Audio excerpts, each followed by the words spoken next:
Hello students, स्वागत है आपका मेरे YouTube channel RP extra class में। आज हम करेंगे क्लास 7 साइंस का chapter number 5 physical and chemical changes के क्वेश्चन आंसर्स को। वीडियो को स्टार्ट करने से पहले प्लीज चैनल को सब्सक्राइब कर दीजिएगा और वीडियो को लाइक कर दीजिएगा। तो स्टार्ट करते हैं क्वेश्चन नंबर 1 से। तो फर्स्ट क्वेश्चन है, classified the changes involved in the following process as physical और केमिकल चेंजेस।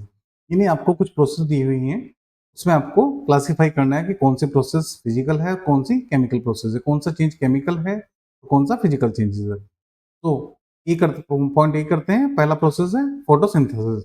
यानी फोटोसिंथेसिस फिजिकल चेंजेस होता है या फिर केमिकल चेंजेस होता है, ये आपको बताना है इन प्रोसेसेस में। सो जो फोटोसिंथेसिस होता है उसमें वो एक केमिकल चेंजेस होता है, क्योंकि इसमें CO2 बनती है, कार्बन डाइऑक्साइड रिलीज होती है एंड स्टार्च बनता है, नए सब्सटेंस इसमें बनते हैं, उसको हम केमिकल चेंजेस कहते हैं। तो पार्ट बी करते हैं, dissolving sugar in water. Dissolving sugar in water जो है एक फिजिकल चेंज होता है, क्योंकि डिसॉल्विंग वाटर से शुगर को वापस रिटेन किया जाता है, तो ये फिजिकल चेंज होता है। नेक्स्ट करते हैं burning of coal. Burning burning of coal में CO2 नया सब्सटेंस बनता है, CO2 गैस रिलीज होती है। तो इसको ये एक केमिकल चेंज होगा। नेक्स्ट करते हैं melting of wax. Melting of wax का मतलब है कि वैक्स की प्रॉपर्टीज चेंज नहीं हो रही है, केवल उसकी शेप चेंज हो रही है। जहाँ पे शेप चेंज होती है उसको फिजिकल चेंज कहते हैं। नेक्स्ट करते हैं beating aluminium to make aluminium foil. यानी एल्यूमिनियम को केवल हम उसकी शेप में चेंज करें, उसकी प्रॉपर्टी चेंज नहीं हो रही, तो ये भी फिजिकल चेंज होगा। नेक्स्ट करते हैं digestion of food. Digestion of food में क्या होता है कि जब वो फूड डाइजेशन होता है तो उसमें नए नए सब्सटेंसेस बनते हैं और उसकी क्वालिटी भी चेंज हो जाती है, अलग न्यूट्रिएंट्स बनते हैं, हमारी बॉडी के लिए अलग अलग चीजें बनती हैं, तो ये केमिकल चेंज है। ये आपका क्वेश्चन नंबर 1 हुआ। नेक्स्ट करते हैं question number 2। State whether the state whether the following statements are true और फॉल्स। इसमें आपको ट्रू फॉल्स बताना है। In case a statement is false, write the corrected statement in your notebook. तो point करते हैं, cutting off a log of wood into pieces is a chemical change. तो इसमें वुड की कोई भी प्रॉपर्टी चेंज नहीं हो रही, केवल उसकी शेप चेंज हो रही है, तो ये फॉल्स होगा आपका। तो इसमें जो इसका करेक्ट आंसर करेक्ट स्टेटमेंट होगा वो होगा आपका, cutting A log of wood into pieces is a physical change. ये बात करते हैं, formation of manure from leaves is a physical change. ये केमिकल चेंज होता है, क्योंकि मैन्योर से हम वापस वापस लीव्स को नहीं ला सकते। यानी जो नया सब्सटेंस मैन्योर बना उसके हम लीव्स को नहीं बना सकते, तो आपका ये एक ये फॉल्स, ये भी आपका फॉल्स हो जाएगा। तो इसका corrected statement, formation of manure from leaves is a chemical change. Next part करते हैं, C part, iron pipes coated with zinc do not get rusted easily. ये आपका करेक्ट है, क्योंकि यदि हम जिंक की कोटिंग आयरन पाइप्स कर देते हैं तो वो इजिली रस्टेड नहीं होते हैं। नेक्स्ट करते हैं, iron and rusted iron and rust are same substances. ये आपका फॉल्स हो जाएगा, क्योंकि आयरन अलग चीज होता है और जो उस पर रस्ट होता है, जंग लगता है, वो अलग चीज होता है। तो आपका फॉल्स, इसका करेक्टेड स्टेटमेंट हो जाएगा, iron and rust are different substances.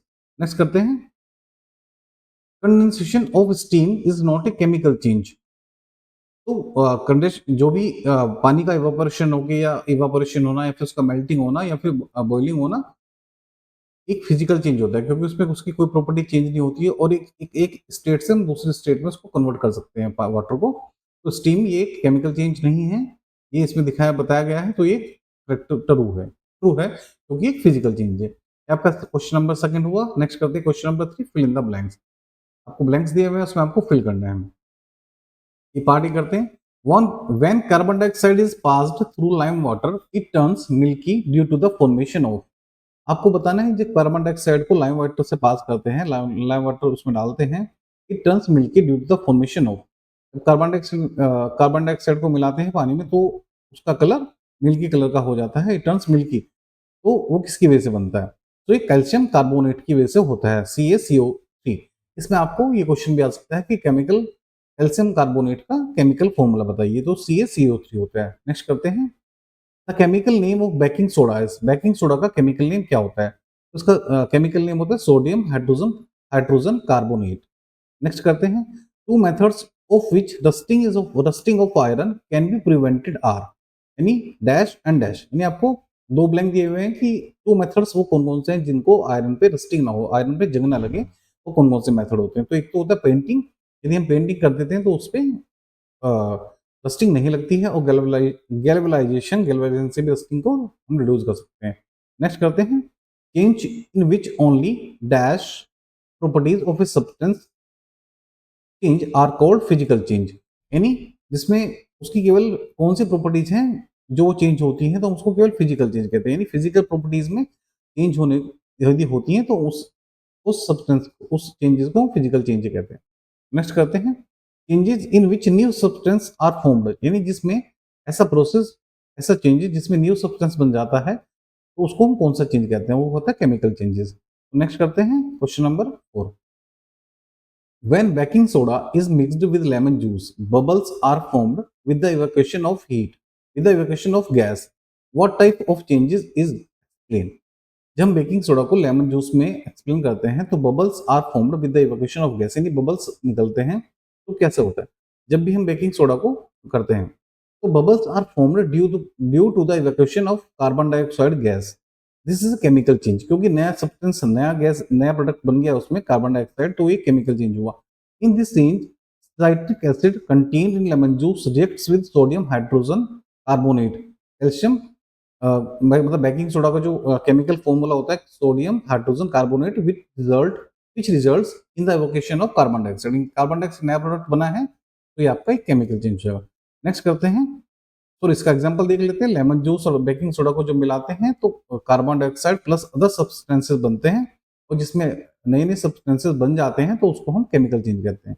Next question करते हैं, when a candle burns both physical and chemical changes take place, identify these changes, give another example of a familiar process in which both the chemical changes and physical changes take place।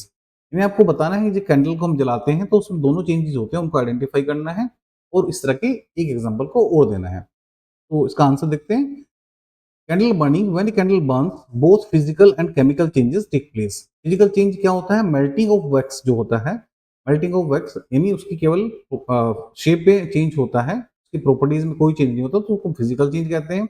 और जो उसका burning of wax होता है, यानी जो कुछ wax burn होता है तो उसमें कार्बन डाइऑक्साइड रिलीज होती है, नए सब्सटेंसेस बनते हैं तो उसको हम केमिकल चेंज कहते हैं। इस तरह से हम दोनों चेंजेस को आइडेंटिफाई करते हैं। अब इसका पार्ट भी, another example of a familiar process in which both the chemical and physical changes take place. मैं आपको ऐसी फैमिलियर प्रोसेस के बारे में बताना है जिसमें केमिकल एंड फिजिकल चेंजेस दोनों ही अकर करते हैं, दोनों ही होते हैं। तो पहला है तो डाइजेशन ऑफ फूड।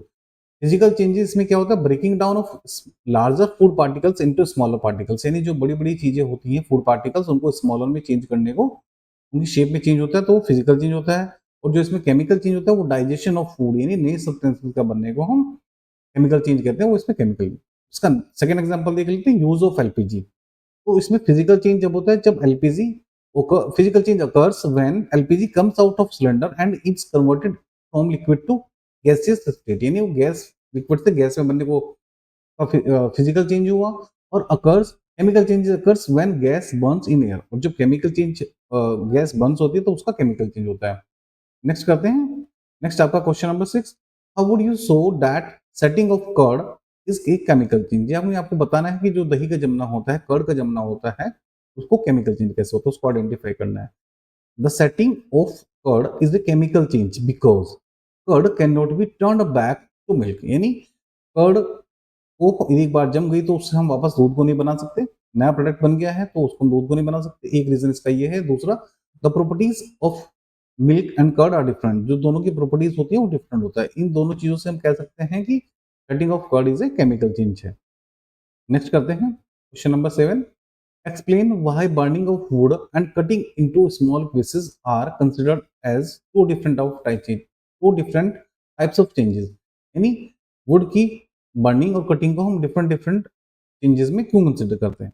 आंसर करते हैं, the burning of wood is a chemical change as wood is converted to coal and carbon dioxide is also produce, यानी जब केमिकल कार्बन डाइऑक्साइड प्रोड्यूस होती है तो उसको केमिकल चेंज कहते हैं। On the other hand, cutting wood is a physical change as it does not change the nature of wood. उसमें कोई वुड की केवल शेप चेंज हो रही है, कोई उसकी प्रॉपर्टी चेंज नहीं होती, तो उसको कटिंग को हम फिजिकल चेंज कहते हैं। नेक्स्ट करते हैं, describe how crystals of copper sulphate are prepared, यानी इसको आपको पूरा प्रोसेस को बताना है कि इस कॉपर सल्फेट की क्रिस्टल्स को कैसे प्रिपेयर किया जाता है। आंसर करते हैं, crystals of copper sulfate are prepared by the method of crystallization. The process is as follow. यानी जो कॉपर सल्फेट के क्रिस्टल्स को बनाया जाता है, क्रिस्टलाइजेशन की प्रोसेस से बनाया जाता है। उसके प्रोसेस को स्टेप बाय स्टेप देख लेते हैं। पहला स्टेप होता है, a cup full of water is taken in a beaker, few drop of dilute sulphuric acid are added to this. एक कप में एक कप पानी लेते हैं, उसमें कुछ उसमें डाइल्यूट सल्फ्यूरिक एसिड की कुछ ड्रॉप्स को ऐड कर लेते हैं। Next step, the water is then heated and when it starts boiling copper sulphate powder is added. यानी इसको गर्म करते हैं और जब वो बॉइलिंग स्टार्ट हो जाती है तब उसमें कॉपर सल्फेट पाउडर को ऐड करते हैं विद स्ट्रिंग हिला है और उसमें उसको मिक्स करते रहते हैं। Copper sulphate powder should be added on till the solution become saturated, और जब तक वो सैचुरेटेड ना हो जाए तब तक उसको ऐड करते रहते हैं पाउडर को। It is then filtered into a china dish and allowed to cool. तो फ़िल्टर करने के बाद कूल ठंडा करने के लिए रख देते हैं। तो solution should be kept undisturbed, यानी उसको बिना हिलाए हम उसको रखना होता है हमें। Slowly the crystals of copper sulphate are separate out. ये और फिर हम उसमें से ठंडा होने के बाद क्रिस्टल्स ऑफ कॉपर सल्फेट को अलग कर लेते हैं। ये पूरा प्रोसेस हुआ कैसे क्रिस्टल्स ऑफ कॉपर सल्फेट को बनाया जाता है। नेक्स्ट करते हैं। नेक्स्ट है आपका question number 9, explain how painted on iron gate prevents it from rusting. यानी पेंटिंग रस्टिंग को आयरन से कैसे प्रिवेंट करती है, ये आपको बताना है। तो by painting an iron gate the PV prevent its contact from the air and moisture present in the atmosphere, hence rusting is prevented. यानी जब पेंट करने के बाद क्या होता है, आयरन गेट पे जो एटमॉस्फेयर में मॉइस्चर एंड एयर होती है उसको कॉन्टेक्ट को हम बचा लेते हैं, उसके कॉन्टेक्ट नहीं होने देते। पेंटिंग उसमें बीच में आ जाता है जो पेंट होता है, हेंस रस्टिंग इज प्रिवेंटेड। इस तरह से रस्टिंग बच जाती है। नेक्स्ट करते हैं, explain why rusting of iron objects is faster in coastal areas than a desert area. Desert area में डिजर्ट्स एरियाज जो सूखे होते हैं, कोस्टल एरिया समुद्र के किनारे होते हैं। यानी जो कोस्टल एरियाज होते हैं उसमें जो मॉइस्चर होती है वो वहाँ की एयर में वो ज़्यादा होती है, जिससे रस्टिंग ज़्यादा होता है। तो उसका आंसर देखते हैं, both air and moisture are required for rusting to take place. यानी एयर एंड मॉइस्चर चाहिए होती है रस्टिंग के लिए। In coastal areas the quantity of moisture present in air is more than in deserts. In deserts area, the amount of moisture is even less, even lower. यानी जो dessert area में जो moisture होती है वो कम होती है एयर में, और जो डिजर्ट्स होते हैं उसमें जो सॉरी कोस्टल एरियाज होते हैं उसमें मॉइस्चर ज़्यादा होती है। Therefore rusting of iron objects is faster in coastal areas than in deserts. तो ये आपका आंसर हुआ। नेक्स्ट करते हैं, gas we use in kitchen is called liquefied petroleum gas, LPG. यानी जो हम घर में यूज करते हैं उसको हम एलपीजी कहते हैं। In the cylinder it exist as a liquid, when it comes out from the cylinder it becomes a gas. यानी केमिकल यानी चेंज ए, ये जो सिलेंडर से बाहर आती है गैस में, गैस फॉर्म में बनती है, उसको इन्होंने चेंज ए बोला है। Then it burns change B है, जब वो बर्न होती है तो चेंज बी होता है। The following statements pertain to the changes, choose the correct one. यानी जो स्टेटमेंट्स दिए हुए चेंज ए और चेंज बी को लेकर वो आपको बताना है। प्रोसेस, तो पहला पॉइंट है, पहला आंसर का ऑप्शन है process A is chemical change. यानी गैस लिक्विड से गैस में बनना, उसकी प्रॉपर्टी चेंज नहीं हो रही है, केवल उसकी स्टेट चेंज हो रही है, मतलब वो गैस लिक्विड से गैस में बन रही है, तो केमिकल चेंज नहीं हुआ। B is a chemical change, yes. यदि जब वो बंस होती है, तुमने प्रीवियस क्वेश्चन में भी देखा है कि जो गैस का बर्न होना केमिकल चेंज होता है, क्योंकि उसमें जो कार्बन डाइऑक्साइड रिलीज होती है। पार्ट थर्ड है, both process A and B chemical change, नहीं ये भी गलत है। None of these process chemical change, यानी इसका आंसर हो जाएगा B, second part, process B is the chemical change. Next करते हैं, anaerobic anaerobic bacteria digest animal waste and produce biogas, chemical change A, the biogas is then burned as fuel, change B। यानी जो digest animal waste को किया और produce biogas को produce किया, उसको इन्होंने केमिकल चेंज ए माना है, और जो बायोगैस फ्यूल हुई उसको चेंज बी माना है। The following statements are pertain to these changes. उन्हें कुछ स्टेटमेंट दिए हुए हैं, चूज द, आपको उनमें से करेक्ट करना है, कौन सा उसमें करेक्ट वन है वो आपको चूज करना है।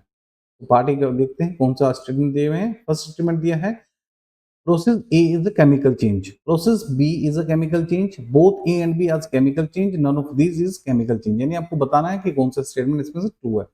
यानी तो इसका आंसर देखते हैं, both A and B are chemical change, क्योंकि जो एनिमल वेस्ट होता है उसमें बायोगैस प्रोड्यूस हुई, नया नया सब्सटेंस बना बायोगैस, तो वो भी केमिकल चेंज है, और जो फ्यूल बर्न होती है वो भी केमिकल चेंज है, क्योंकि उसमें कार्बन डाइऑक्साइड रिलीज होती है। तो इस प्रकार से ये आपके क्वेश्चंस इस चैप्टर का पूरा हुआ एक्सरसाइज। अब नेक्स्ट वीडियो में हम कवर करेंगे क्वेश्चंस क्लास 7 साइंस का चैप्टर नंबर 6 के क्वेश्चन आंसर। तो वीडियो को सब्सक्राइब कर दीजिएगा, लाइक कर दीजिएगा और कमेंट कीजिएगा। Thank you very much.